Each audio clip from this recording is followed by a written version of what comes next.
श्री गोपाळ कृष्ण भगवान की जय. माझे सर्व भाविक भक्त, माझे गोपाळ कृष्ण स्वामींचे भक्त, माझे सर्व दयाळू मयाळू परमेश्वर चक्रधर स्वामींचे भक्त, आपण ऐकून राहिलो महत्त्वाच्या लीळा नंबर 3. एके दिवशी श्री चक्रधर स्वामी सोबत एक भक्त एका जंगलातून जात होते. पुढे गेले तर त्यांना एक रुंद व खोल नदी पडली. त्यांना नदी पार करावयाची होती. स्वामींनी एक पाय इकडून दुसरा पाय तिकडे टाकला व नदी पार करून गेले. भक्त उभाच राहिला. त्याला आश्चर्य झाले की देवांनी एका क्षणात मध्ये नदी कशी पार केली. मी खोल व रुंद नदी कशी पार करू.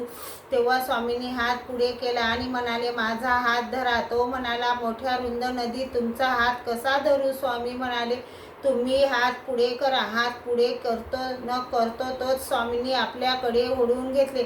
भक्त म्हणाला, आश्चर्याची गोष्ट आहे की माझ्या हाताला तुमचा स्पर्श झाला नाही, तोच मी एवढी अरुंद नदी कशी पार करून आलो.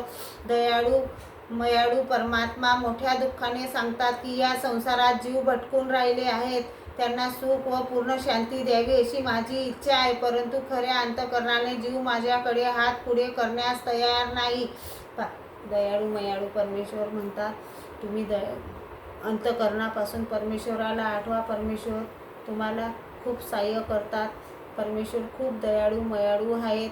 श्री गोपाळ कृष्ण भगवान की जय.